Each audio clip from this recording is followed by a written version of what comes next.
Thank you very much. আমিও কোনো health expert না, পলিটিশিয়ানের জায়গা থেকেই দুটো কথা যুক্ত করা আমার কাছে মনে হলো জরুরি।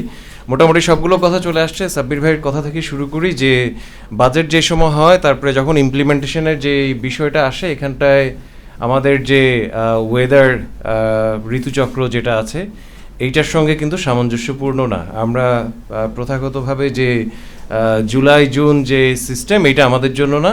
আমাদের আসলে বাংলা পঞ্জিকা যদি আমরা ফলো করি তাহলে এইটা ওভারঅল যে আমাদের বাজেটের যে ইফিসিয়েন্সি, যদি আমরা আসলে ইফিসিয়েন্সি বাড়াতে চাই আর কি, আর যদি সিদ্ধান্ত থাকে যে না এফিসিয়েন্সি বাড়াবো না, দুর্নীতির সুযোগ বাড়াবো, তাহলে আবার এই সিস্টেমটা এখন যেটা আছে এইটা আবার দুর্নীতি করার জন্য আবার এইটা আবার সবচেয়ে বেশি উপযুক্ত।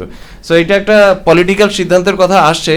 আমি তুষার ইয়ের কথা বলছিল, আমি একটুখানি এটা অ্যাড করি যে আমাদের দেখবেন যে ড্যাব মহাসচিবও এই কথাটা একরকমভাবে আনছেন যে আমাদের অনেক ধরেন যে মানে অনেক ধরনের জবাবদিহিতার মেকানিজম আছে, কিন্তু আপনি দেখবেন যে এই জবাবদিহিতার মেকানিজম কিন্তু যারা বিএনপি সময়ে বিএনপি দলীয় যারা ধরেন যে ডাক্তার কিংবা নার্স কিংবা যারা হেলথ টেকনিশিয়ানস, তাদের জন্য না, কিন্তু অন্য দলের জন্য। এবং অন্য দলের সময় আবার সেটাই, মানে অন্য দলের সময় আবার ধরেন যে বিএনপি বা যারা ক্ষমতায় নেই, মানে সবসময় হচ্ছে ক্ষমতাসীন যারা, তাদের জন্য হচ্ছে আমাদের এই রাষ্ট্র কাঠামো, আমাদের এই যাবতীয় হেলথ মেকানিজম থেকে শুরু করে যা কিছু বলে। সো আমাদের আসলে অনেক কিছু সংস্কারের আলাপ আসছে, সংস্কার লাগবে। আমাদের আসলে পলিটিক্সের সংস্কার খুব জরুরি।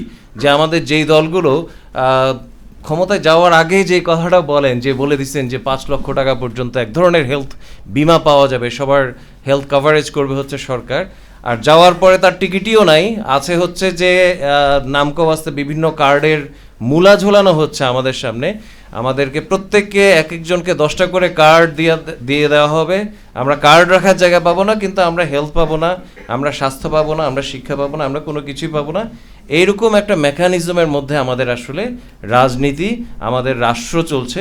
সো আমি বিনীতভাবে অনুরোধ করব সবাইকে, আমাদেরকে আসলে এই জায়গাটা বুঝতে হবে। আমরা যদি না বুঝি, তারা আমাদের উপর আরও বেশি পেয়ে বসবে। যে আমাদের সব কিছুর গোড়ায় আসলে আমাদের রাজনীতি, আমাদের রাজনীতি সংস্কার না করে আমরা স্বাস্থ্যকেও সংস্কার করতে পারবো না। সবাইকে অনেক অনেক ধন্যবাদ। আসসালামু আলাইকুম।